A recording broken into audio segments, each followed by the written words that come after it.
Well, hi there, folks. Welcome to the program. This, of course, is Stinchfield, the podcast. It is so great to be with you. I want to talk today about this. Chinese migrants on our southern border in record numbers. More Chinese migrants coming across in the month of April than in all of 2022. What is going on with this? Are we being invaded? Is Xi Jinping, the leader of China, the head of the Chinese Communist Party, is he creating a standing army on U.S. soil? All of it is most certainly a possibility. I do think we are under attack from so many levels from China, and this is just one of them. One of the interesting things is you have to get approval to leave China. So the question then becomes, how are these people getting out? Or is Xi Jinping sending them here? To help us get some answers to those questions is the new federal state of China. Aila Wang is going to join us in just a second, folks. But before we get started, let's make it official. Uncensored and unapologetic. This is Stinchfield. Here's your host, Grant Stinchfield. All right, as promised, Aila Wang is with us from the new federal state of China, the group aimed at taking down the Chinese Communist Party. Aila, welcome to the program. Grant, thank you so much for inviting me on your show. Well, it's great to have you here. You and I have talked a lot about Chinese nationals coming into America. This has been going on for a while. It's not new. What is new is the surge. I think it's fair to call it that. It seems to be that more than ever, there are massive amounts of Chinese nationals coming across the border. What is going on here? Absolutely, Grant. There are people talking about, how it is strange to see middle-aged Chinese nationals surging into the borders of America. And if when I saw the clip, that exactly shows what you told, right? All of these migrants here, they're not with their wives, they're not with their children, and this is concerning for the United States to see that. I have to admit, some of these migrants might just wish to, leave China, leave the communist regime. But the problem here is that, with new federal state of China, we made a very clear stance about all of the migrants, about all of Chinese nationals who wish to leave the C.C.P regime. We encourage, anybody to leave, with valid visas for entry into the United States. And we do not stand and we do not encourage any of these, illegal methods of getting into a free country. And the problem here today is that when we see this, Chinese nationals coming in, it is very hard for border officials to verify whether they are sent by the Chinese Communist government or whether they simply just want to leave the C.C.P state. Another issue here is that even today, in mainland China, there are illegal agencies who are helping and promoting their services of getting people through the southern borders into America, and the agencies begin to charge the Chinese citizens for services like that. And this is primarily a way for the CCP to easily manipulate these migrants, also to exaggerate the influence overall in the U.S. politics. All right, so let me just give our viewers and listeners a look here. My buddy Oscar Ramirez, he works for Real America's Voice. He's an independent journalist as well. And he has documented some of this. I'm going to play a clip from him. Listen. A message to Alejandro Mayorkas. We are in the migrant camp at San Vicente. The majority right here on the back, all of them are from China, as they are migrating into the northern borders of the United States. Venezuela, China, China, China, Venezuela, Venezuela, China. Where are you going? United States? United States, USA? Where are you going? USA. USA. This is China. Yes, from China. China. Where you going to the United States? USA. USA. USA. American, New York. America, New York. Yes. Yes. Xi Jinping. No. No. Okay. USA. China. China. China. Nepal. China. China. China. China. China. China, China, China, China, China, China, China, China, China, China, China, China, China, China, China, China, China, China, you China, China, China, all of you China, China, China, yeah, China, China, China, China, and China. Wow. All Chinese. So, Aila, I play that and play all of it because it is pretty stunning. And I want to ask you a question, what I'm struck by. The difference in the makeup of the migrant, right? When we see them coming from Venezuela and Nicaragua, and they really look like they've been put through the ringer, that they look rough. Clothing is rough. They have just the things on the back. But I look at these Chinese migrants. They look to be middle class. I mean, they seem pretty well put together. They're all washed up. They look like normal people coming as if they maybe just flew here, as opposed to the Central and South American migrants who rode a train and they look pretty disheveled coming through here. Why is that? What is going on here? How is this possible?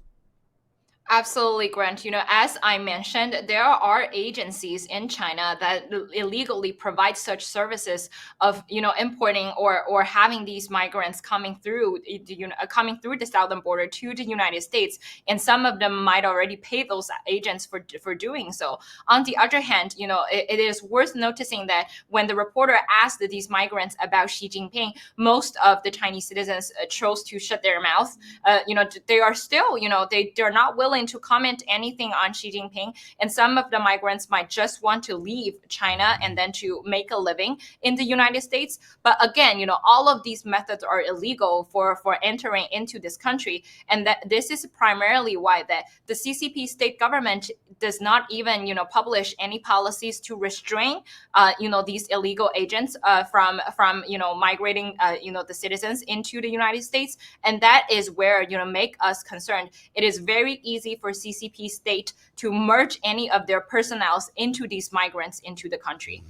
I am a believer that the majority of these migrants coming from China are well-intentioned. I do think they want to escape the CCP and the tyranny that comes with living in China today. I believe that. I also believe there may be some that are well-intentioned that Xi Jinping, may be working with. Byron Donalds, he's congressman from Florida.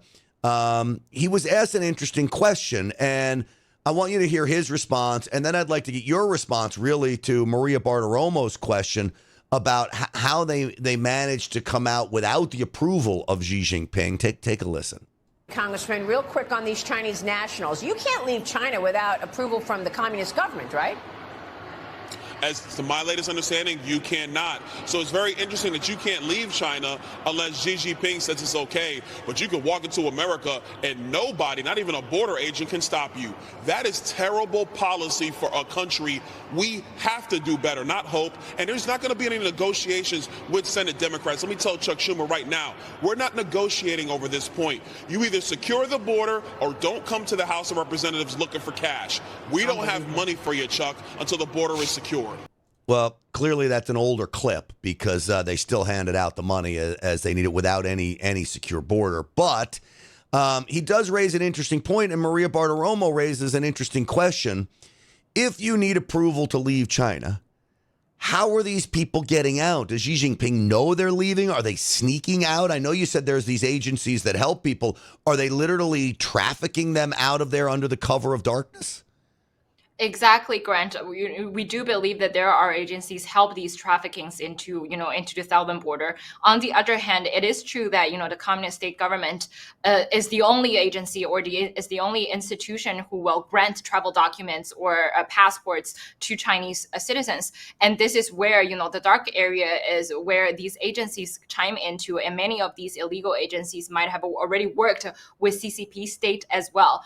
They chose, they gave guidance on the routes, and they gave guidance on all of the traveling planes, trains, methods, and help them with the documentation in order for these migrants to leave China. And so the question here is that, regardless if they chose, the illegal agencies or they obtained their passports from the government directly, all of these, the hands are always CCP, and the hands are always coming from the Chinese government. Do you think there's a lot of talk about building a standing army, that they could call these military-aged men coming across, they could call them up to service, God forbid, in the United States? Now they have tens of thousands of what could be members of a military for Xi Jinping. To me, I still find it hard to believe. Is that a possibility? Well, the possibility is, Grant, if you look at Chinatown, if you look at Flushing, right, you've already had, hundreds of organizations with thousands of members, of CCP members here in the United States, and they have not registered themselves as foreign agents. And that is the problem here. Regardless if there are hundreds of more Chinese, middle-aged men surging into the United States through the border, we already have hundreds of thousands of organizations that directly received orders from the Chinese Communist So you're government. saying, Aila, they're already here. Exactly, Grant. It's frightening, really, prospect, when you look at the police stations, the Chinese police stations, and to think, in every major city has a Chinatown. And you're saying those major cities, the Chinatown, there's plenty of members of the CCP infiltrated there. Exactly, Grant. If you look at, the United Chinese Association of the Eastern United States, this organization, this chairman and co-chairman directly worked for CCP's, a frontline work department, which is a national security and intelligence department that was controlled by the Chinese Communist Party. And if we take that as an example, it only registered itself as foreign agents since last year, and their co-chairman now was returned to China. And that is what frightened people most, right? Yeah. Because we have hundreds of more organizations like this. They were based in Flushing, they were based in Chinatown without even exposing themselves to the government. Yeah. Frightening. And it seems like our government, the United States, is not really doing much about this. I mean, what would you recommend to our government right now to stop this influx? Because at some point we need to know who's coming and going, what their intentions are, instead of just letting people walk in. And this goes for all nationalities, not just Chinese, but your recommendation specifically when it comes to China and these Chinese nationals, what should our government be doing? Absolutely. Well, I think that all of the illegal entries needs to be stopped, right? We need to scrutinize all of the visas, regardless they are entering into this country or they're already residing in this country. The problem with the infiltration from the Chinese Communist Party is that people who directly worked for the CCP intelligence department, people who directly receive orders from the Chinese government, they were able to obtain legal status in this country. You look at Winnie Greco, who helped fundraisings for Eric Adams, the mayor in New York. She was able to take orders from the Chinese Communist Party through these organizations that were manipulated and controlled and now based in Chinatown. And, years ago, Winnie Greco was also donating to the fundraising campaign of Hillary Clinton through a CCP-controlled entertaining company. And, these people are obviously leaders of CCP's actions and infiltrations into this country. By searching these people, by investigating into these people, will have a massive impact within the Chinese Communist Party. It seems like that's not happening at any level. That we're not having any of these types of investigations, and really the mainstream media is not involved in any of this. Willful ignorance, maybe. So it is still a frightening prospect. CNN did cover this. Now, this goes back to the winter time. CNN covered this, and they had a translator out with some of these nationals. Let me play some of these clips for you, and then we'll talk about it. As soon as we pull up, they rush towards us. My mic not even on, but that doesn't stop this crowd of Chinese migrants from venting to producer Yong Shong. They're angry, having to wait in the cold for border patrol.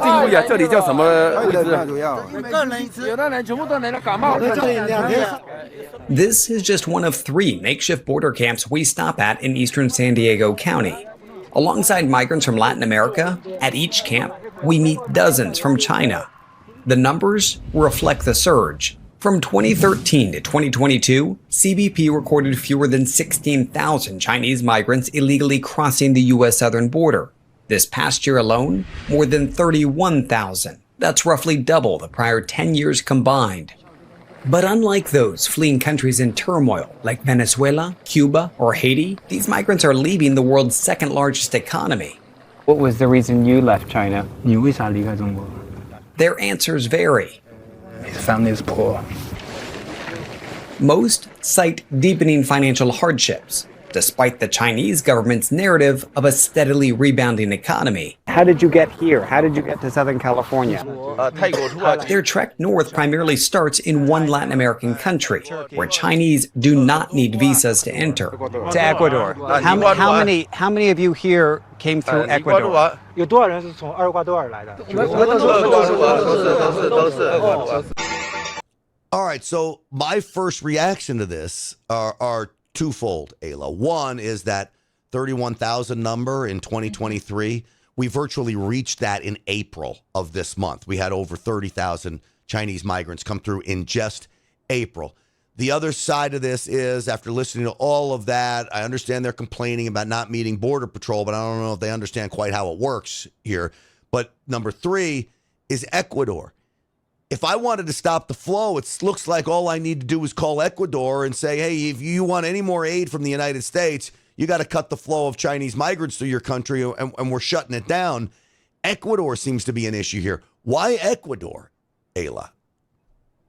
Well, I think a lot of countries have been allowing these migrants to come into and going through these travel plans, right? And this is exactly where the illegal agencies would be able to make profits out of these migrants.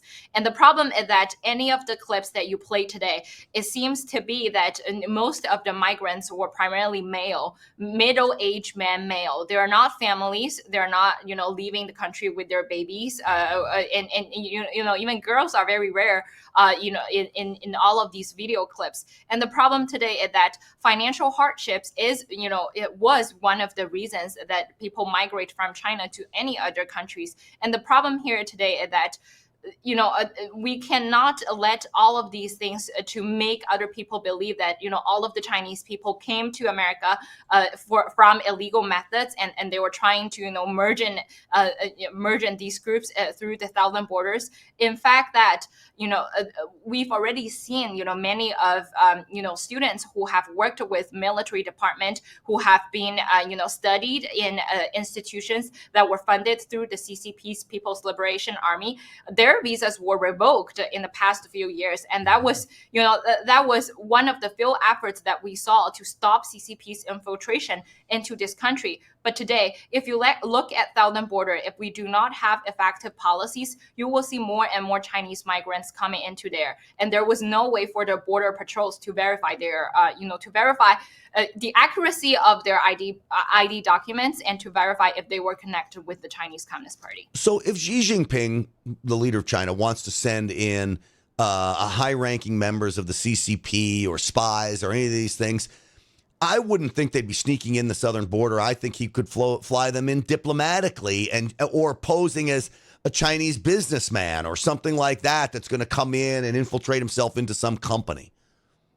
Exactly, Grant. If you look at, people who have been trying to interview Miles or trying to harass Miles in the past years, one of the senior leaders of the National Security Department, whose name is Liu Yanping, when he entered the United States, he did not even hold a diplomatic visa. His visa did not allow him to actually interview Miles. And it was at the time he was actually able to come into Miles' mansion and to question him and to address, all of the issues on behalf of the CCP government. And that is exactly, where we need to pay more attention to. If you look at Qin Hui, who was indicted and now deported, from the United States, that Qin Hui was a successful businessman, also known as a white glove for the former CCP senior officials. The problem, all of the issues that was listed on his indictment was visa fraud, money laundering, and also, campaign donations to campaigns, and the donations was linked to the Chinese Communist Party. And all of these things were easily, made and effectively used through businessmen and through all of the organizations that the CCP had already established in the country. And then you look at the ties that the Biden family has to the Chinese CCP, the money flowing, Hunter Biden, all the things coming out on a laptop. This is why I say Joe Biden's the biggest national security risk to America that we face today, because of all of these ties. This is why I think a lot of this stuff is allowed to happen. Fox News interviewed a local rancher where many of these migrants and illegals come across his ranch. This was his concerns. They're coming here illegally, and we have no idea why. But they all seem to be, not all of them, most of them seem to be military-age males, and it's very concerning to someone who served in the military. And back out here, many of these Chinese migrants here, there's at least 100, Arthel. Many of them are single adult men. There's some women as well, and there are some children, but the majority are men. And it's got officials alarmed because it's very difficult to vet them. We obviously don't share information with China, and they can't be sent back because we don't have repatriation with China. Many of them will get asylum, perhaps half or more. And that is one thing that is really compounding the issue. Finally, the bigger question, Arthel, is why now? Why so many Chinese are coming? And no one really has much of an answer for that. You go back to fiscal year 2021. All right, so that is, I guess, the big question, right? So we know that there's been an increase in the surge of Chinese nationals coming to the United States. Why April? Why are we seeing right now 10, 20, 30,000 migrants? Why now? Because it's close to the election. And what do they plan on doing? I mean, is this because you think it's close to the election because the border will ultimately be shut down when Trump wins? Well, Grant, I think that the border issue is one of the topics that people mention most often with regards to, when they reveal the elections and policies from the two parties. And the problem here today is that specifically with all of these Chinese migrants, and as the reporter mentioned, right, most of them might be able to actually, apply for asylum here in this country.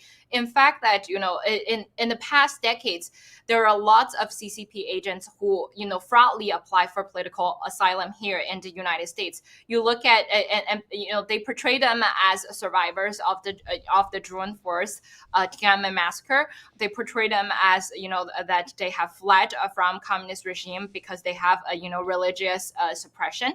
But in fact, that there are lots of migrants who came to the United States, went to church and attend, certain so-called religious events and use them to apply for political asylum here. And this is, where that we need to be cautious of granting these immigration status to the citizens.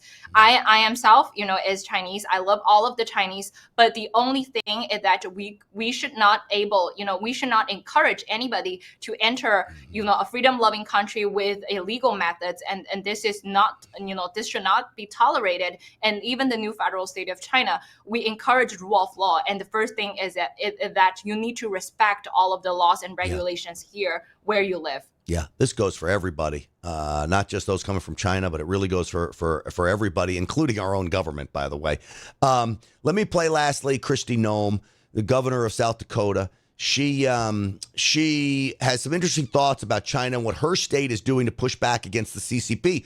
Look, we know they're buying up meat processing plants. We know they're buying up farmland. We know they're buying up critical land next to military installations. All of these things we've talked about before, Aila. South Dakota's trying to push back on this. It'll be interesting to get your response to what she has to say about this. Listen. Of course, you've endorsed President Trump. I want to get your take on what he said regarding communist China. You've been very good pushing back against the communist Chinese party's efforts to acquire land in your state. Tell me what's at stake. Well, we've been fighting to make sure that China can't own our property, but that's just based on the knowledge that the last 30 years I've worked in policy. I've seen them buy up our fertilizer companies. I saw China buy up chemical companies. They own our processing systems for our food supply. Very concerned that if they buy the land, they will complete that cycle. And when they control our food, they will control us. Now, remember everything that China does every day to undermine America.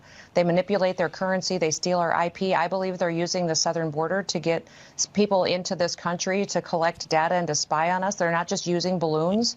They're using every tool that they have. And that's the people of the C.C.P. that are in here gathering information in our communities that they will use against us. Aila, I take it you agree with her. Absolutely. Well, The problem here is that if you look at all of the acquisitions of land and properties, you found CCP as actions to be very precise. They went to control your food supply chain. They went to control your battery factory plants, and they also go after your chemical suppliers and chemical businesses. And these were not just accidentally acquisitions from businessmen in China, right? These are very strategically planned to manipulate and to infiltrate CCP's power into different industries. Aila, are there any American companies that own farmland in China, meat processing plants in China, chemical plants in China, critical infrastructure, part suppliers? Are we supplying their critical infrastructure with parts? Any American companies doing this in China? No, absolutely not. And in fact, that Grant, a small tip here that if there are critical, even with farmlands, if there are farmlands with great qualities and great, and quality of lands and great weathers, most of these land was actually controlled by the Chinese Communist Party itself. So even with farmers in China, they will not be able to obtain, the lands themselves because it was all CCP state controlled, let alone business. Wow. Amazing. Lastly, before I let you go, I want to ask you briefly because Vladimir Putin, the leader of Russia, also really Russia's become quite an enemy of the United States.